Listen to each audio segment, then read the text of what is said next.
같이 하나님의 말씀 보겠습니다. 느헤미야서 5장 1절부터 5절까지만 저희가 같이 합독하도록 하겠습니다.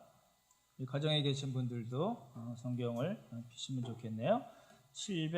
구약성경 732쪽입니다. 느헤미야서 5장 1절부터 5절까지의 말씀 같이 읽도록 하겠습니다. 우리 같이 읽도록 하겠습니다. 시작. 그때 백성들이 그들의 아내와 함께 크게 부르짖어 그들의 형제인 유다 사람들을 원망하는데, 어떤 사람은 말하기를 우리와 우리 자녀가 많으니 양식을 얻어먹고 살아야 하겠다 하고, 어떤 사람은 말하기를 우리가 밭과 포도원과 집이라도 저당 잡히고 이 흉년에 곡식을 얻자 하고, 어떤 사람은 말하기를 우리는 밭과 포도원으로 돈을 빚내어 왕에게 세금을 바쳤도다.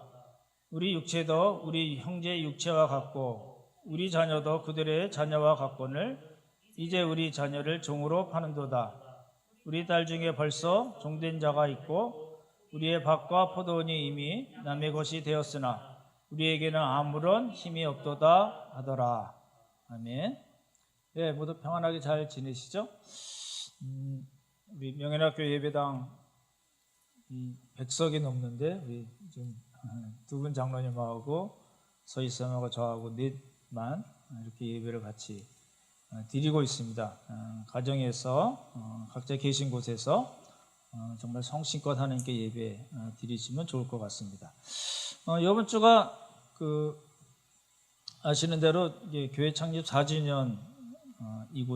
그다음에 25일 날 저희가 성탄 예배를 드리기로 했습니다. 그리고 1월 1일도 신년 예배를 드릴 텐데, 성탄 예배와 신년 예배의 설교 본문은 이사야서 7장부터 12장까지로 잡았습니다. 여러분 잘 아시는 임마누엘에 대한 성경 구절인데요. 미리 이사야서 7장부터 12장, 그러니까 이사야서가 66장으로 되어 있잖아요. 그 중에 저희가 이제 7, 8, 9, 10, 11, 12 6장을 이제 다 띈다 생각하시고 많이 먼저 잘 읽어 놓으시면 좋을 것 같습니다. 이제 지난 주에 이제 그런 말씀, 제 설교 제목으로 말씀드렸죠. 느헤미야 외부의 조롱과 방해를 넘어서다라고 그랬는데, 오늘 제목 보시면 느헤미야 내부의 문제를 해결하다입니다. 그러니까 지난주에 제가 본 거는 이방 민족이 느헤미야가 온다는 소식을 듣고 근심하고 분노하고 조롱하고 군사적인 위협을 가한 겁니다. 다시요. 근심하고 분노하고 조롱하고 군사적인 위협을 이방 민족들이 가했을 때 느헤미야가 어떻게 했는가? 말씀드렸던 대로 기도하면서 일을 계속했습니다. 그리고 어떤 때는 파수꾼을 세우고 하나님의 말씀으로 권면했습니다. 권면의 내용이 세 가지죠. 지극히 크시고 두려우신 주를 기억하라. 그리고 두려워하지 말고 싸우라 라는 겁니다. 싸우라는 것은 말씀드렸던 대로 형제, 자매, 아내, 집을 위하여 싸우라. 이거는 하나님의 구원 역사에 쓰임을 받는 언약 백성이라는 뜻입니다. 그 언약 백성을 위해서 싸우라. 그렇게 권면하고 결론적으로는 하나님께서 대적들의 꾀를 패하셨다 해서 4장의 문제는, 이제 외부의 문제는 해결이 됐습니다. 물론 계속해서 이제 공격을 해오긴 하지만 기본적인 건 다 해결이 됐고, 오늘 이제 5장 말씀을 보면 이거는 외부의 문제가 아니라 이스라엘 자손들의 공동체의 내부적인 문제입니다. 여기에 오늘 포인트를 맞출 텐데, 느헤미야 5장을 잘 이해하시려면 두 가지를 먼저 알고 계셔야 됩니다. 율법에서 하나님께서 이스라엘 백성들에게 모세를 통해서 율법을 주시면서 하지 말라고 한 게 있는데, 첫 번째는 이자를 받지 말라라는 겁니다. 지금 이제 오늘 본문을 쭉 보시면 이자 문제가 나오거든요. 그리고 누가 어떻게 해서 흉년이나 병이 들거나 일을 해서 일이 잘 안 돼서 유대 공동체 중에 누가 어느 한 사람이 누구에게 종이 됐다 하더라도 그 종을 다시 팔지 말라라는 겁니다. 무슨 이야기냐면 이자와 종을로 팔렸을 경우에는 어쩔 수 없지만 그 종을 다시 팔지 말라라는 게 두 가지입니다. 그걸 이제 꼭 기억을 해 두셔야 됩니다. 우리 레위기 25장 35절에서 37절인데 우리 한번 성경을 보시면 좋을 것 같으네요. 레위기 25장 35절부터 37절에 제가 빨리 읽어드릴게요. 내 형제가 가난하게 되어 빈손으로 내 곁에 있거든 너는 그를 도와 거류민이나 동거인처럼 너와 함께 생활하게 하되.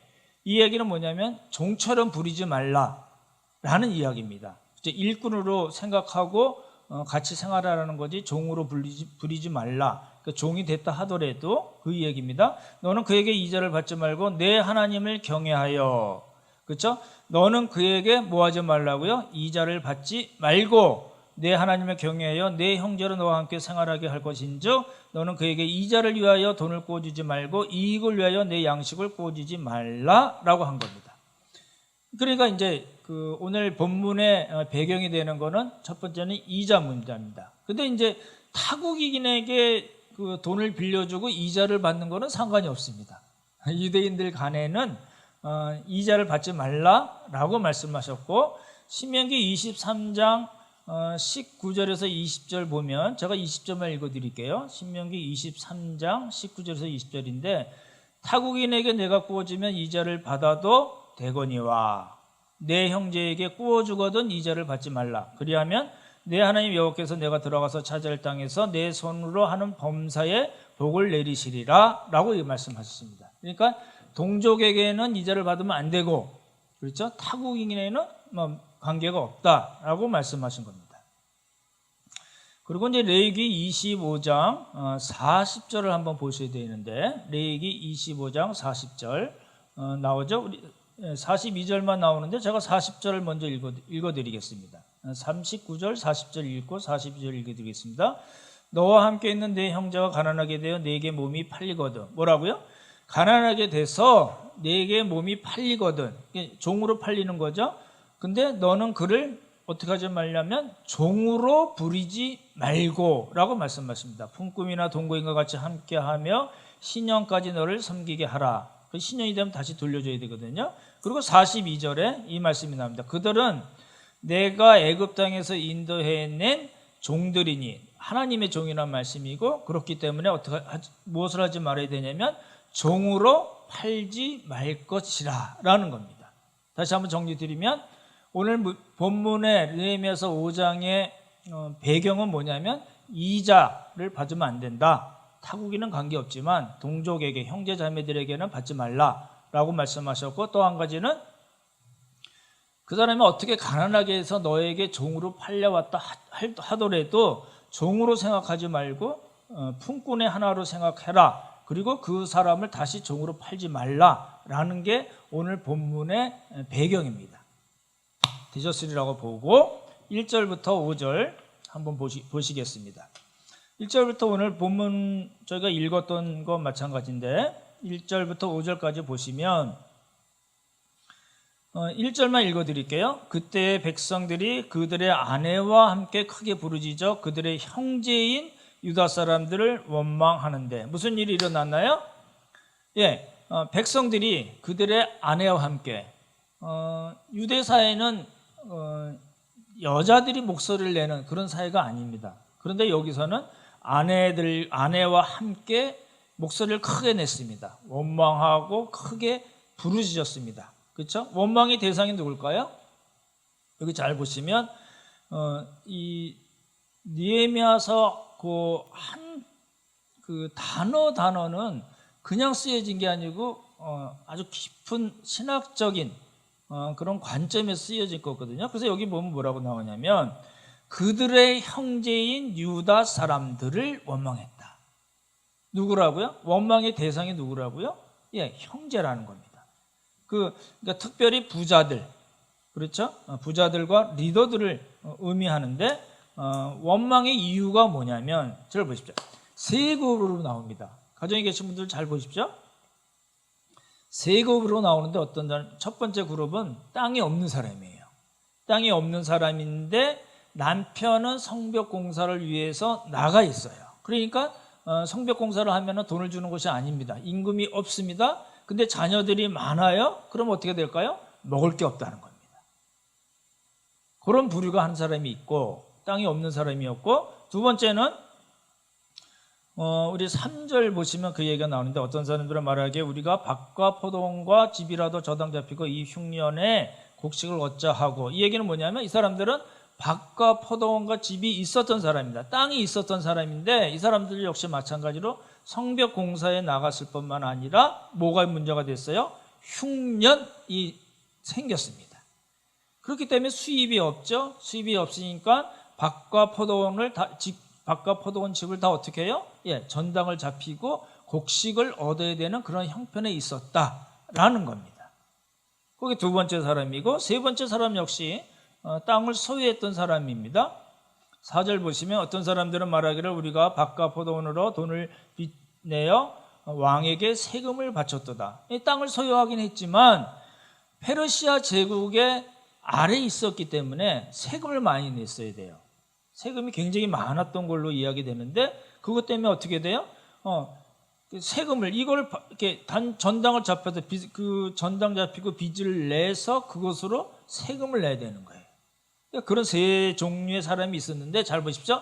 이 사람들의 공통점은 뭐냐면 결국은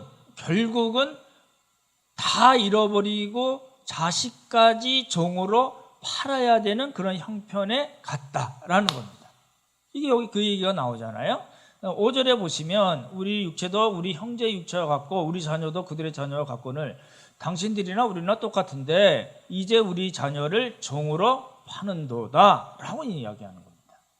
그러니까 요 1절부터 5절까지의 내용은 뭐냐면 성벽 공사를 하는 중입니다. 그런데 흉년이 생겼어요. 그런데 세금까지도 꼬박꼬박 바쳐야 되는 그런 형편이에요. 그러니까 먹을 것이 없어요. 결국은 자식까지 팔아야 되는 그런 형편에 왔기 때문에 이 사람들이 아내들과 함께 부르짖고 그들의 형제인 유다 사람들, 그렇죠? 부자들과 리더들에게 원망을 하게 됐다라는 겁니다. 그게 이제 1절부터 5절까지의 내용입니다.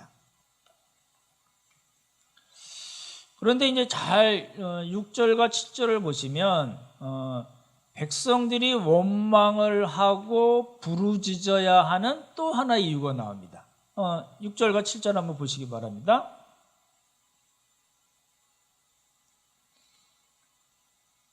우리 같이 한번 읽어보겠습니다. 6절, 7절 같이 읽겠습니다. 시작.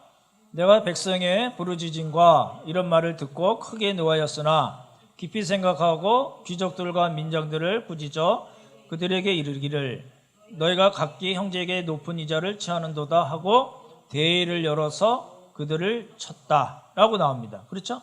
이게 보십시오.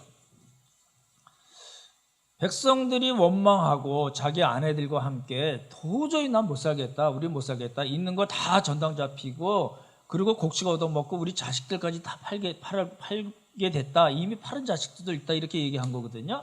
그렇게 원망하고 부르짖게 된 또 하나의 이유가 뭐냐면 7절에 나오죠. 높은 이자 때문에 그렇습니다.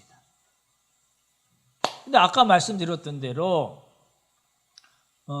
오늘 본문을 이해할 때 중요한 두 가지 배경은, 율법적 배경은 뭐냐면 이자를 받으면 안 되는 것이었고, 그렇죠? 그리고 종으로 들어온 사람을 종으로 팔면 안 되는 거였습니다. 그렇죠? 그러면 높은 이자를 받았다. 그래서 느헤미야가 노하고 그 사람들을 꾸짖고 대회를 열어서 그 사람들 쳤다. 그러면은 높은 이자는 아니고 낮은 이자는 괜찮은가? 그 이야기가 아닙니다. 그렇죠? 높은 이자든 낮은 이자든 율법에서는 어떻게 하고 있어요? 이자 받는 거를 금하고 있는 겁니다. 형제에게, 동족에게 이자를 받는 것은 금하는 거기 때문에 우리가 이 구절을 읽을 때 높은 이자라는 이 말에 속으면 안 됩니다. 그렇죠? 말라기서를 참조해 보면요, 요때 느헤미야 당시에는 율법 시스템이 제대로 작동이 안 된 겁니다. 사람들이 율법을 안 지켰어요. 말씀드렸던 대로 제사장들은 부패하고 타락했어요. 그렇죠? 백성들은 11조를 안 냈습니다. 12조가 잘 거쳤으면 그 당시 11조의 그 용도 중에 하나가 뭐냐면 가난한 사람을 돕는 거거든요. 사회적인 약자, 고아, 과부, 나그네를 도울 수 있도록 하나님께서 12조를 말씀하셨는데 그 사람들이 율법을 안 지키고 제사장들도 다 부패하고 타락하고 11조도 안 지키고 안식일도 안 지키기 때문에 이런 결과가 생겼을 때 대처할 사회적인 방법이 없었다는 겁니다. 그렇죠? 그렇게 생각하시면 좋을 것 같고, 이게 이제 낮은 이자를 받는다 하더라도 잘 생각해 보십시오. 낮은 이자를 받는다 하더라도 가난한 사람들에게 있어서는 집과 자기 땅을 다 전당 잡히고 그래서 안 돼서 종으로 팔 수밖에 없었던 일이었기 때문에 높은 이자, 고리를 받든지 낮은 이자를 받든지 간에 관계없이 가난한 사람들은 너무너무 힘든 그런 상황에 있었다는 겁니다. 그렇죠? 이 문제가 해결이 안 되면, 이자 문제가 해결이 안 되면 종으로 팔릴 수밖에 없고, 또 부자들과 리더들은 탐심으로 이 종을 또 더 많은 가격으로 다른 사람들에게 되팔아버리는 일들이 계속 일어났다는 겁니다. 그렇죠? 그래서 6절과 7절에 보듯이 이제 백성들이 원망하고 부르짖습니다. 도저히 나 못 살겠다, 우리 못 살겠다, 대책을 강구해 달라라는 이야기죠. 느헤미야가 어떻게 반응했냐면, 다시 한번 보시면 6절과 7절 보시면 제가 다시 읽어드릴게요. 내가 백성의 부르짖음과 이런 말을 듣고 크게 노하였으나, 첫 번째가 뭐예요? 분노입니다. 느헤미야 안에 분노가 일어났습니다. 크게 노했습니다. 그러나 어떻게 그 다음에 어떻게 했냐면 7절 보시면 깊이 생각하고, 조금 더 설명드릴게요. 크게 노했으나 깊이 생각했어요. 그리고 뭐 했냐면 귀족들과 민장들을 꾸짖어, 그죠? 부자들과 그 공동체 리더들입니다. 그들에게 이르기를 내가 각기 형제에게 높은 이자를 취하는도다 하고 대의를 열어서 그들을 쳤어요. 그러니까 그런 겁니다. 크게 노하고 깊이 생각하고 꾸짖고 공개적으로 대의를 열어서 그 부자들과 리더들을 쳤습니다. 그리고 8절에 보시면 뭐라고 얘기했냐면 그들에게 이르기를 우리는 이방인의 손에 팔린 우리 형제 유다 사람들을 우리의 힘을 다하여 도로 찾아왔거늘, 다시요, 우리는 이방인의 손에 팔린 우리 형제 유다 사람들을 우리의 힘을 다하여 도로 찾아왔거늘 너희는 너희 형제를 어떻게 했다고요? 팔고자 하느냐, 이 얘기입니다. 그러니까 아까 말씀드렸던 대로 이자와 종으로 들어온 사람들을 파는 것에 대해서 느헤미야가 이야기한 거거든요. 보십시오. 여러분, 무슨 이야기를 들을 때 이렇게 열받는 일이 있으시죠? 아니 도대체 그럴 수가 있어? 말씀이 그렇게 나오는데 그렇게 행동하면 돼? 라고 이럴 수가 있잖아요. 열을 내고 화를 낼 수가 있고 분노할 수 있죠. 그래도 되나요? 크리스찬들이 예수님과 같이 온유하고 막 이래야 되는데 이게 성질 내거나 분내도 되나요? 그럼 어떠신가요? 이건 굉장히 당연한 분노입니다. 왜 그럴까요? 말씀에 맞지 않았기 때문에 그래요. 율법대로 행하지 않았기 때문에 그래요. 이자를 받았고 종으로 팔았기 때문에. 그렇죠? 11조 제사장들의 부패와 타락, 그런 모든 것 때문에 게다가 흉년까지 겹치고 세금까지 냈어야 돼요. 그러면 가난한 사람들은 정말로 죽을 맛으로 그렇게 하루하루를 살 수밖에 없고 원망하고 부르짖을 수밖에 없었기 때문에 이거는 율법적 공동체가 아니다. 하나님께서 만들어주신 율법을 중심으로 한 율법 공동체가 아니다. 이런 공동체 의식이 없는 거다라고 생각했기 때문에 느헤미야가 크게 분노했습니다. 말씀드렸던 대로 느헤미야는 굉장히 다혈질입니다. 아주 직선적이고 다혈질이고 생각나는 대로 팍팍 행동을 해버리는 사람입니다. 우리가 그걸 어떻게 할 수 있냐면 뒤에 보면 느헤미야가 또 그런 일을 하거든요. 화를 못 참습니다. 이제 이방인의 통혼 때문에 나온 이야기인데 화를 못 참고 사람들을 책망하고 저주하고 때리고 머리털까지 뽑았다니까요. 이런 사람인데 요때는 백성들의 원망과 부르짖음, 그 사람들의 너무너무 힘든 형편을 생각하고 크게 노했으나 어떻게 했어요? 깊이 생각했어요. 두 번째가 중요합니다. 깊이 생각했다는 거는 다른 성경에 보면 마음을 억눌렀다, 울부짖는 내용을 신중히 살펴보았다라는 겁니다.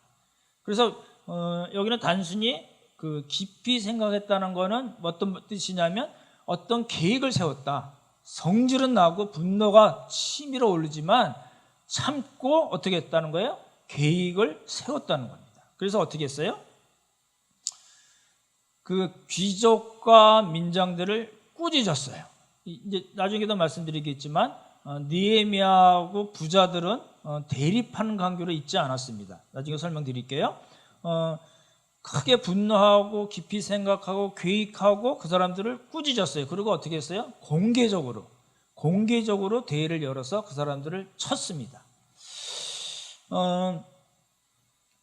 아까 말씀드렸던 대로 느헤미야가 부자들에게 이렇게 한 거는 그 부자들을 이렇게 확 눌러버리고 이 공동체 안에서 내쫓아버리고 그 가난한 사람들만 위하고 부자들과 가난한 사람들을 편을 가르고 이런 게 아닙니다. 느헤미야는 처음 온 지 얼마 안 돼서 이 일을 당한 거거든요. 그러니까 어느 사회든지 간에 부자나 리더들이 그 느헤미야의 말을 잘 듣고 협조를 해야지만이 느헤미야가 생각했던 거를 이뤄낼 수 있으니까 어떤 느헤미야 입장에서는 총독으로서의 어떤 정치적인 목적을 위해서 어느 한 그룹에 있는 사람들, 부자들은 많지 않았거든요. 소수죠. 소수의 사람들을 침고 그 사람들을 마음대로 까고 그 사람들을 뭉개면서 어떤 정치적으로 어떤 이익을 얻기 위해서 그렇게 한 것도 아닙니다. 우리 그걸 놓치면 안 되거든요. 아까도 말씀드렸지만 느헤미야가 헌신해서 온 것은 동생으로부터 예루살렘의 형편이 환난과 능력을 당하고 성문이 다 타버리고 성벽이 다 무너졌다는 그 이야기는 뭐예요? 하나님의 언약 백성으로서의 역할을 제대로 못하고 있다라는 소식을 듣고 새롭게 하나님의 공동체를 세우기 위해서 온 사람이거든요. 그런 느헤미야가 부자들을 친 이유가 뭘까요? 공개적으로 대회를 열어서 쳤습니다. 꾸짖고 공개적으로 대회를 열어서 친 이유가 뭘까요? 그 사람들이 율법대로 행하지 않았다. 이자를 받고 동족을 이방 사람들에게 팔아먹었다라는 것 때문에 그렇습니다. 어떤 정치적인 목적으로 그렇게 한 것이 아니라는 겁니다. 그렇죠? 그러니까 우리가 그런 이유를 잘 살펴봐야 됩니다. 그러니까 느헤미야는 뭘 하라는 사람이에요, 지금? 성벽을 세우려는 것도 그렇고 이자나 종으로 노예로 따진 사람들에게 팔아버리는 것을 막는 것도 그렇고 뭘 하겠다는 거냐면 율법으로 하나님의 공동체를 세우겠다는 겁니다. 그걸 놓치시면 안 되죠. 이런 이야기예요.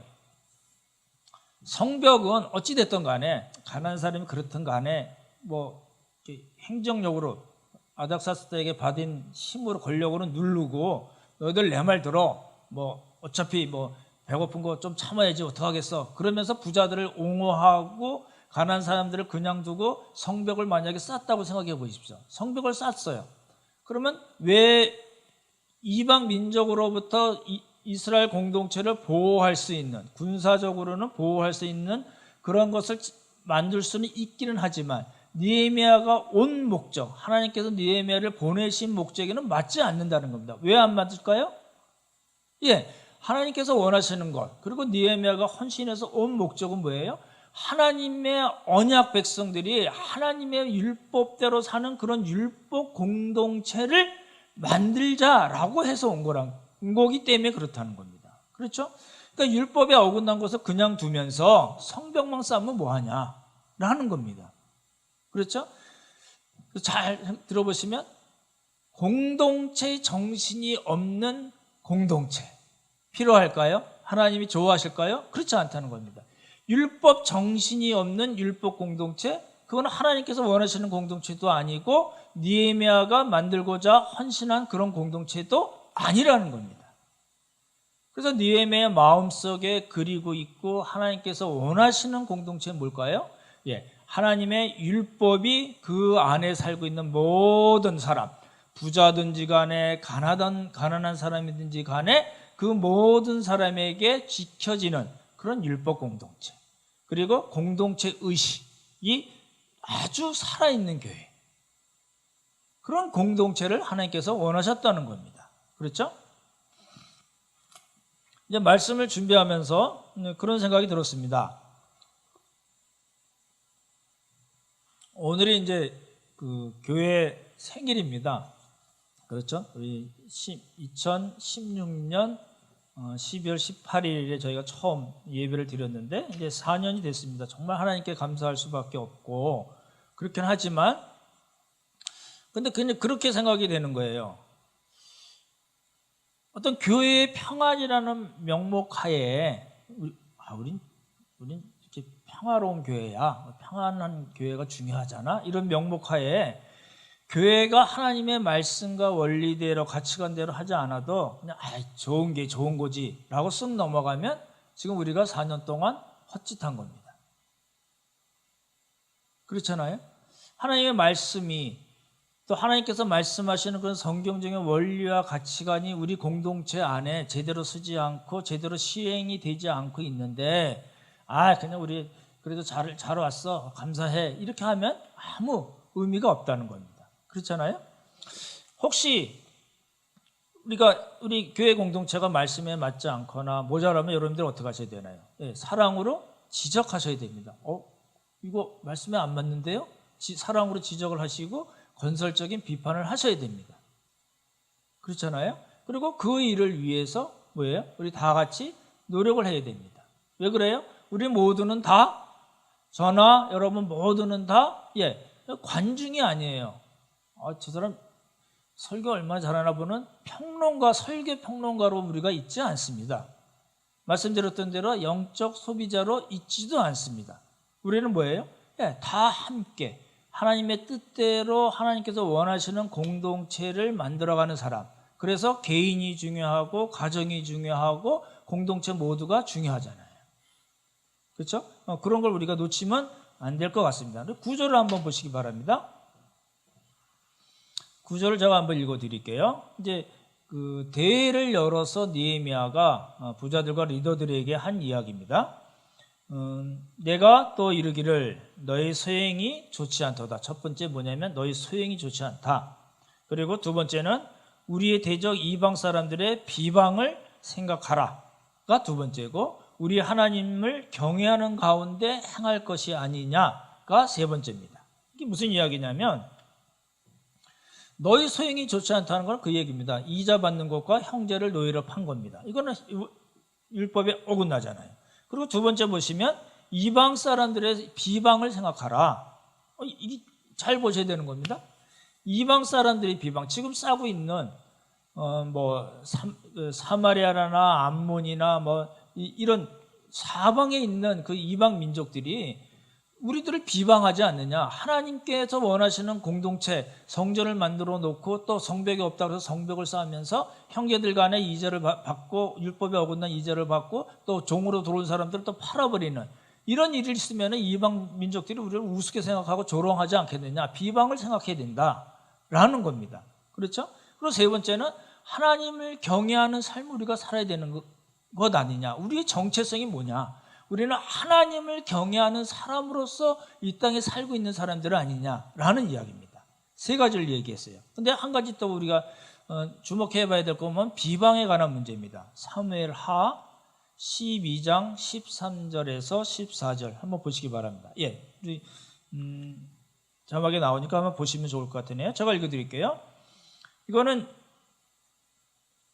다윗이 밧세바를 범했을 때 다윗이 나단 선지자가 다윗에게 1년이 지난 후입니다. 이제 아기가 조금 있으면 나올 때 와서 이야기하고 너 그 밧세바가 임신한 아기 정령 죽으리라라고 지적하는 그때의 이야기인데 잘 보시면 다윗이 나단에게 이르되 내가 하나님께 죄를 범하였노라 하매 다윗이 죄를 고백하죠. 나단이 다윗에게 말하되 여호와께서도 당신의 죄를 사하셨나니 당신이 죽지 아니하려니와.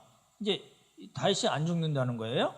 이 일로, 그렇지만 어떤 문제가 생기냐면 이 일로 말미암아, 다윗이 밧세바를 범한 그 일로 말미암아 여호와의 원수가 크게 뭐 할 거리요? 비방할 거리를 얻게 하였다. 그래서 당신이 낳은 아이가 반드시 죽을 것이다. 이렇게 얘기한 거예요. 잘 보시면 이 여호와의 원수가 누굴까요? 여호와의 원수. 여기서 얘기한 여호와의 원수가 누굴까요? 사무엘하 12장 14절 잘 보시면 좋겠네요. 이 일로 말미암아 여호와의 원수가 크게 비방할 거리를 얻었다. 여호와의 원수가 누구냐면 구체적으로 이방 민족입니다. 뭐 영적으로 사단 이런 거 하지 마시고요. 예, 그 다윗을 둘러싸고 있는, 다윗이 치고 다윗이 정복하고 다윗이 종으로 삼고 아직 정복하지 못한 그 여러 이방 민족들이 비방할 거 아니냐, 비방할 거리를 다윗 당신이 제공했다라는 이야기입니다. 그렇죠?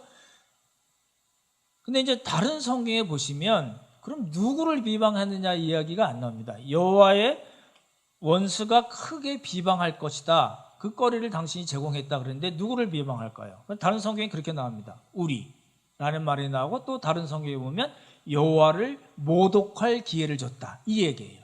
그러니까 우리 이 유다 백성, 하나님의 그 언약 백성들을 이방 민족들이 비방할 거고, 그리고 그 하나님의 언약 백성으로 삼으신 하나님을, 여호와를 그 이방 민족들이 비방할 거다라는 이야기입니다.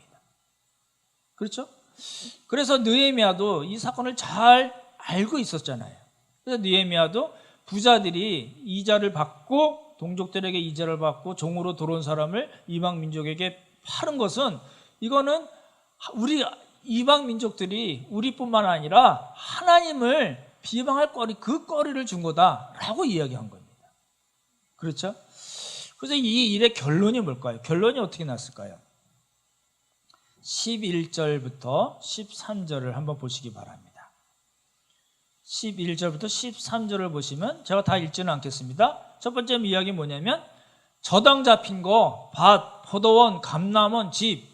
감람원은 좀 비싼 겁니다. 왜냐하면 올리브 기름이 비싼 거거든요. 그래서 밭과 포도원과 감람원과 집, 이거 부동산 오늘이라도 당장 돌려줘라 라는 겁니다. 이게 담보로 잡은 거, 이거 받으면 안 되는 건데, 이걸 받아서 당신들이 그렇게 행했기 때문에 가난한 사람들이 정말 도무지 살 수 없는 지경까지 이뤄놓고 자식까지 팔아야 되니까 이거 당장 오늘 돌려줘라 라는 겁니다. 그리고 두 번째는 뭐냐면, 취한 바, 돈, 곡식, 새, 포도주, 기름. 기름은 올리브 기름이겠죠? 이건 동산입니다. 이건 어떻게 하라고 그랬어요? 이걸 구워주고, 그렇죠? 이제 돈만 구워주는 게 아니라 먹을 것도 구워준 거죠. 구워주고 별리를 받았거든, 이자를 받았거든, 뭐예요? 예, 돌려줘라. 근데 여기 뭐라고 이야기가 나오냐면 한번 같이 보시기 바랍니다. 11절을 제가 읽어드릴게요. 그런즉 너희는 그들에게, 가난한 자들이겠죠, 돈을 빌린 사람이고 이자를 내고 있는 사람들이겠죠. 오늘이라도 그들의 밭과 포도원과 감람원과 집이며 너희가 구워준 돈이나 양식이나 새 포도주나 기름의 100분의 1을 돌려보내라 하였더니. 왜 100분의 1이 나왔을까요? 100분의 1이라는 거는 1%니까 연으로 따지면 연 12%입니다. 이자가 12% 정도였던 걸로 보입니다. 근데 이제 12%면 많은가요? 적은가요? 맞나요? 많죠? 요새 은행 이자로 보자면. 근데 이제 그 대부업체들 이런 데서는 더 받잖아요. 그래서 뭐 20%인가 얼마까지는 더 못 받게 만들고 그렇긴 하잖아요. 근데 그 페르시아 당시에는 일반적인 이자는 연 20%였습니다. 부동산과 동산에 따라서 이자 매기는 게 다르긴 했지만, 어떤 때는 20%이긴 하지만 훨씬 더 많이 받고, 어떤 때는 40%까지도 받았다고 그럽니다. 그거에 비하면 유다 사람들은 12% 비싸지 않은 거 아니냐 이렇게 얘기하지만 그렇지 않습니다. 율법은 뭐라고요? 이자 받지 말라라고 말씀하신 거거든요. 그럼 공동체 의식, 율법적 정신에 어긋나는 거다라는 겁니다. 그렇죠? 그랬더니 이 사람들이 어떻게 했어요? 부자들이 그럼 그렇게 하겠습니다. 돌려주고 다 부동산이든 동산이든 간에 돌려주고 100분의 1 돌려주겠다라고 얘기했습니다. 그렇죠? 그랬더니 느헤미야가 어떻게 했어요? 제사장들 불러 모아가지고 이 사람들로 하여금 맹세하게 했어요. 그리고 만약 그렇게 말로만 하고 직접 진짜 돌려주지 않으면 이 옷자락을 내가 털는 그런 그 액션을 취했거든요. 이게 앞치마 같은 걸로 보이는데 탁탁 털면은 먼지가 다 털어나잖아요. 이것과 같이 하나님께서 너희 집과 산업을 다 털어버리시고 너를 다 빈손을 만들 거야 라고 강력하게 이야기했습니다. 그런데 혜정이 뭐였어요? 아멘하고 하나님 찬송하고 백성들이 그 말한 대로 행했습니다. 문제가 깔끔하게 해결됐습니다.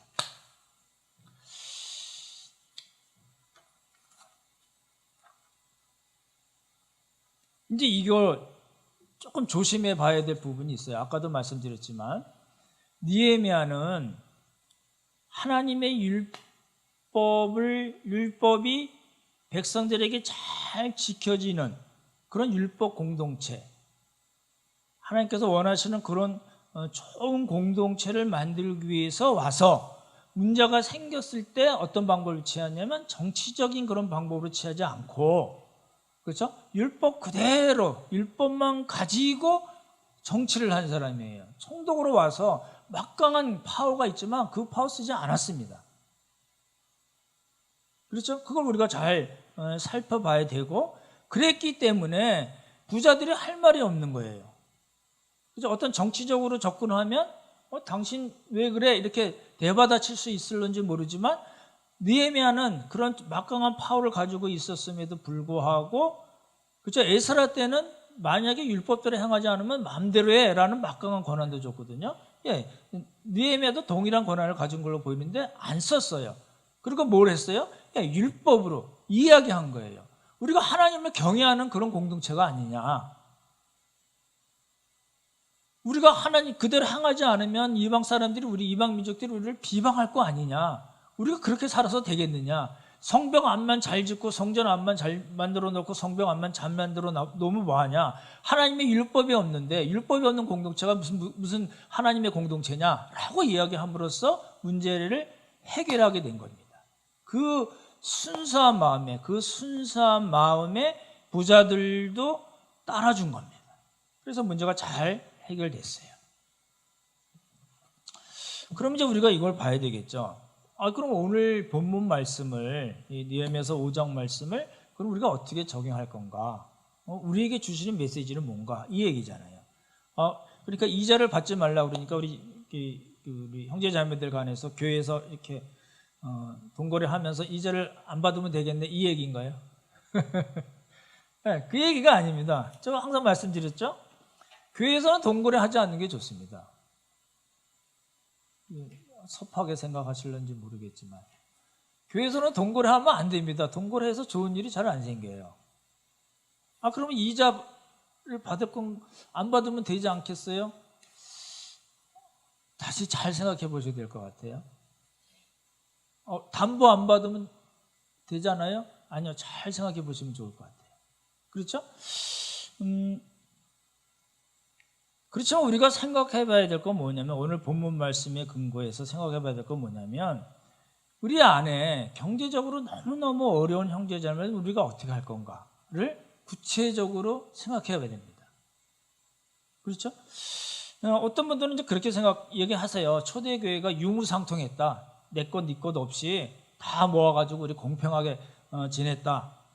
그러니까 그러면 뭐 문제될 거 없지 않느냐, 이렇게 얘기하는 분도 있는데, 그렇게 할 필요 없습니다. 그렇게 하면 안 됩니다. 더 큰 문제가 발생할 수 있어요. 왜냐하면 초대교회에서는 처음에 그렇게 했다는 거지, 그걸 우리가 그대로 적용하면은 도리어 문제가 생길 가능성이 많이 있습니다. 그때는 그랬다는 거고, 그걸 바탕으로 우리가 그 성경적인 원리와 가치관을 잘 뽑아서 우리에게 적용할 문제지, 그걸 그대로 갖다 쓰면은 더 큰 문제가 발생할 수가 있습니다. 성경은요, 빈부격차가 있으면 안 된다고 이야기하지 않습니다. 다시요. 느헤미야가 이런 거잖아요. 이렇게 한 10만 명 정도 됐다고 그러면 10만 명 정도 되는데 부자들은 예를 들어서 전체가 10만 명이면 부자들은 뭐 한 500명이나 몇 명뿐이 1000명 정도뿐이 안 되고 아주 극소수입니다. 아주 극소수고 중간층이 별로 없어요. 중간층이 별로 없고 가난한 사람들이 많은 그런 구조로 되어 있거든요. 그러면 그 느헤미야가 이 많은 사람들, 가난한 사람들의 그 지지를 받기 위해서 당신들 고통 분담해야 되지 않냐? 이 사람들 힘든데 고통 분담해야 되지 않냐? 당신들 돈 많으니까 당신들 돈 좀 내놔라. 이렇게 얘기하지 않았어요. 되게 이상한 겁니다. 저 열심히 해봤는데요. 그렇게 하지 않았어요. 뭐라고 그랬어요? 율법대로 하면 된다. 이자 안 받고 종으로 안 팔면 아무 문제 없다.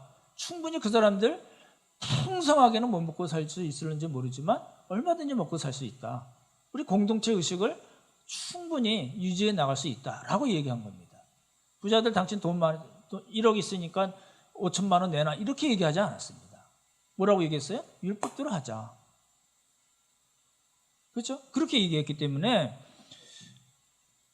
우리가 잘 조심해 봐야 되는 부분이 있습니다. 신약 성경으로 넘어오면 예루살렘 교회가 어려웠어요. 예루살렘 교회는 항상 어려웠어요.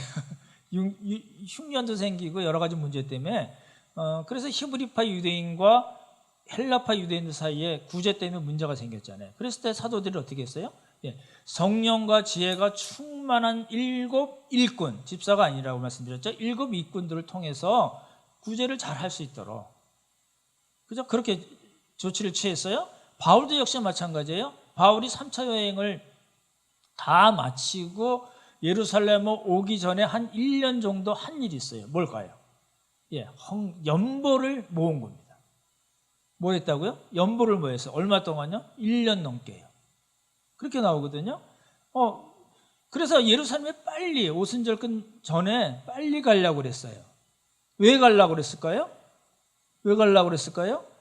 그 모은 여러 교회에서 여러 이방 교회에서 모은 그 연보를 예루살렘 교회에 빨리 갖다 주고 싶어 한 거예요. 구제를 빨리 하고 싶었던 거예요. 그만큼 예루살렘 교회가 힘들었기도 하지만 왜 그랬을까요? 왜 바울은 지금 가면 잡힐 거 알고 있었어요. 성령께서 이미 말씀하시고 주위에 있는 사람들도 예언으로 다 얘기했어요. 당신 가면 이렇게 잡힌다.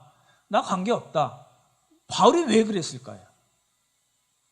사도행전을 잘 보시면 바울의 아주 가려고 하는 그런 결심이 아주 단단해서 아무도 말릴 수가 없었어요. 근데 바울은 왜 그랬을까를 생각해 봐야 되는데 구제 때문에 그렇습니다. 근데 그 구제가 어떤 구제냐면 일반적인 구제의 성격도 있지만 이방 교회, 그렇죠? 마더 처치인 예루살렘 교회 말고 이방 교회, 그 수많은 이방 교회와 그 유대인 교회, 유대인으로 이루어진 유대인 교회, 예루살렘 교회와 하나다. 그것 때문에 바울이 목숨 걸고 잡힐 거 알면서도 1년 동안 준비해서 그 연보를 예루살렘에 갖다 준 겁니다. 그런 관점에서 봐야 되거든요.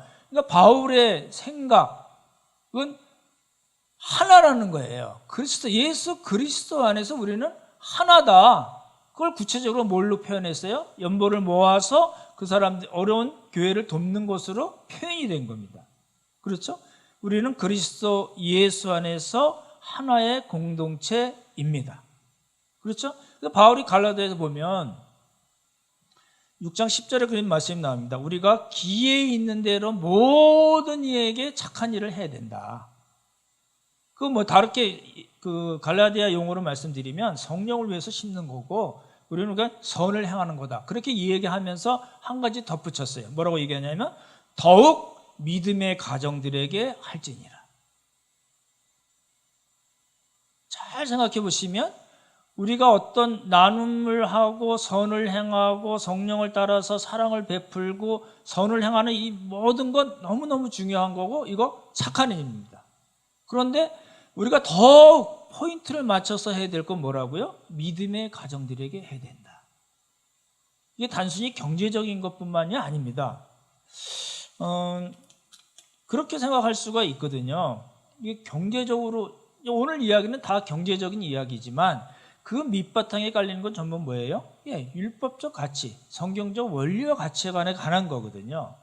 그러니까 나는 돈이 많으니까 당신 나 안 도와줘도 돼. 그런 사람은 문제가 있는 사람입니다. 그렇게 할 수가 없죠. 도와주라고 그러니까 자꾸 겉으로 나온 이야기는 신구약 성경 전체가 뭐 이렇게 경제적인 것에 관계된, 그리고 헌금에 관계된 거니까 그러면 헌금 열심히 하면 되겠네. 결국은 이봉건 목사가 이렇게 사람들이 많이 못 모이니까 이렇게 그 성탄절도 있고 신년도 있고 이게 대목인데 자꾸 그래서 이렇게 헌금을 하라고 여태껏 이렇게 돌려서 얘기하나 보다. 아니요, 그렇지 않습니다. 전혀 그런 생각 없습니다. 아시잖아요. 헌금만 열심히 해야 된다는 이야기가 아니고 경제적으로 어려운 사람은 경제적으로 도와줘야 돼요. 그렇죠? 영적으로 너무너무 힘든 분들이 있잖아요.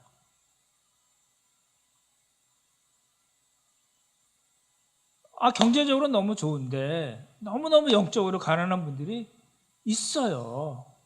그분들 어떻게 해요?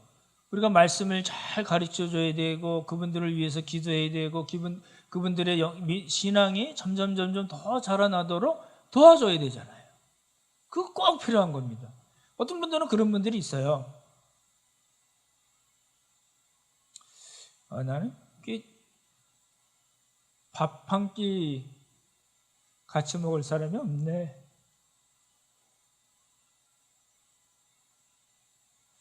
이런 사람들도 있잖아요. 이게 한마디로 그 얘기잖아요. 외로워.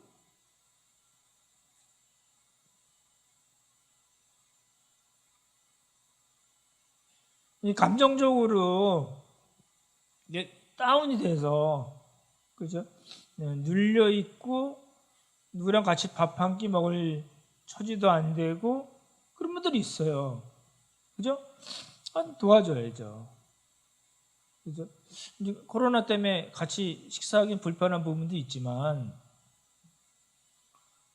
같이 밥 먹으면 안 되나요? 필요하면 뭘 이렇게 보내줘도 되고, 그렇죠? 전화해서 힘든데 잘 지내라고 그렇게 할 수 있잖아요. 그게 다 뭐예요? 그게 공동체 의식이고 율법 정신이고, 그렇죠? 성경적 원리와 가치관으로 우리가 사는 겁니다. 그렇잖아요?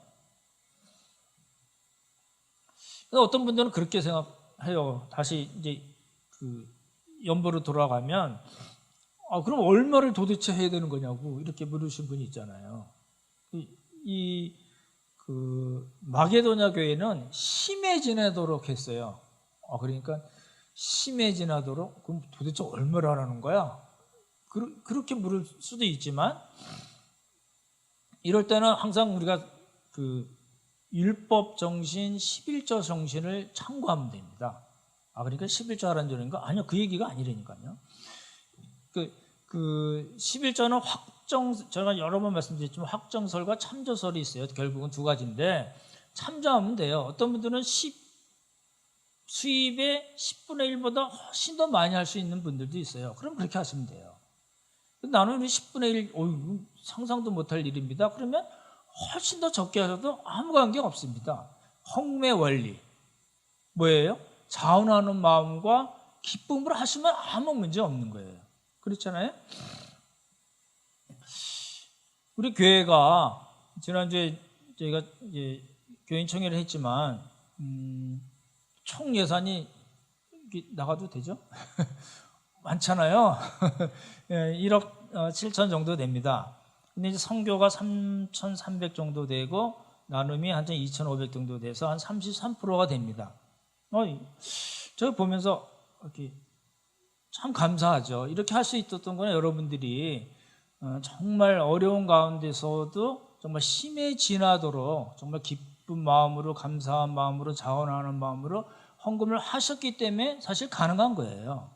그렇잖아요. 여러분이 안 하시면 예산 자체가 세울 수가 없잖아요. 그런 생각이 들었어요. 그런 가운데 우리 나눔에도 긴급 구조에 관계된 예산이 있어요. 여러분들 주위에 우리 공동체 지체들이나 주위에 어려운 분들이 있으면 자꾸 말씀해 주셔야 됩니다. 그냥 안 됐네. 위해서 기도해 줄게. 그거 아무 소용 없어요. 기도해 주는 건 너무 중요한 일이지만 액션으로 나가야 된다니까요. 느헤미야가 그랬잖아요. 그죠? 기도하고 일했어요. 기도하고 파수꾼 세웠어요. 그러니까 자꾸 이게 여러분 또 거기 신청한 사람들은 자기가 더 플러스해서 뭐 헌금을 해야 되는 그런 거 없습니다. 그냥 여러분 신청만 이렇게 잘 형편 보셔서 교회가 이런 사람들 도와줬으면 좋겠다. 교회가 이런 사람들 전도했으면 좋겠다. 경제적으로 도와주고 감정적으로 너무 힘들어하고 지금 같은 데 너무 우울하고 정말 분노가 넘치는 그런 가운데 있는 사람들 많다. 내가 아는 사람 이런 사람이 있다. 그럼 여러분 말씀하셔야 돼요. 하세요. 자꾸 하셔야 됩니다.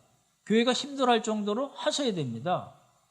그래서 이게 교회 예산을 다시 짜야 되겠네 그래야 될 정도로 그런 일들이 많이 일어나야 됩니다. 정말 말하는 바이거든요. 오늘 말씀을 마치겠습니다. 오늘 이제 말씀드렸던 대로 교회 생일인데 오늘 이렇게 지냅니다. 하지만 하나님께 정말 감사를 드립니다. 어떤 형편에 있든지 간에 정말 하나님께서 우리에게 원하시는 바가 무엇인가? 그죠? 말씀대로 사는 거, 공동체 의식 잃어버리지 않는 거, 우리 형제고 지체거든요. 그리고 일상 예배, 공동체 예배, 나눔과 복음, 선한 행실 너무너무 중요하잖아요. 그리고 오늘 특별히 말씀드렸던 대로 우리 공동체 어려운 형제 자매들 또 우리 주위에 있는 정말 우리의 도움이 필요한 분들, 그죠? 경제적으로, 영적으로, 감정적으로, 사회적으로 정말 서포트를 받아야 되는 그런 분들 우리가 정말 잘 섬겨서 하나님께 칭찬받고 하나님께서 그렇게 나중에 우리에게 이야기해 주셨으면 좋을 것 같아요.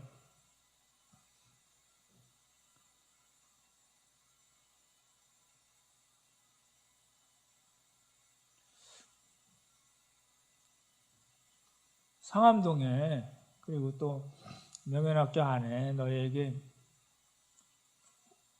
교회를 허락했는데 내가 허락하기를 정말 잘했다.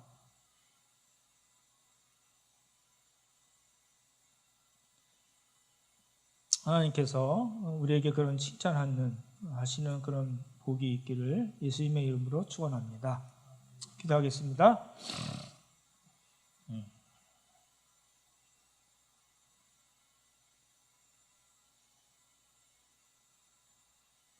하나님 아버지, 우리 사랑하는 형제 자매들이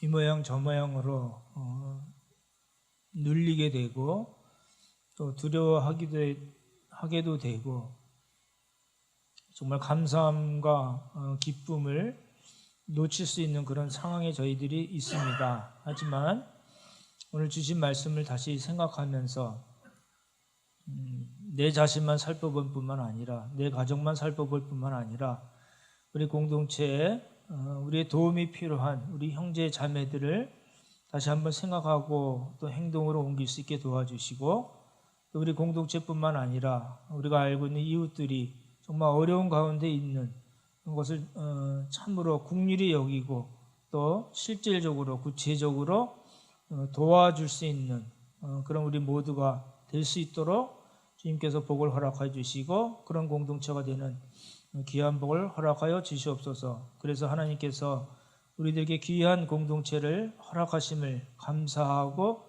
또 구체적으로 행동으로 옮기는 우리 모두가 되도록 주님 복을 허락하여 주시고 하나님께서 기뻐하시고 하나님께서 마음껏 칭찬하시는 우리 공동체 모든 형제 자매들 가정들이 될 수 있도록 주님 복을 허락하여 주시옵소서. 아버지 내 감사드리오며 귀하신 예수님 이름 받들어 기도드렸사옵나이다. 아멘.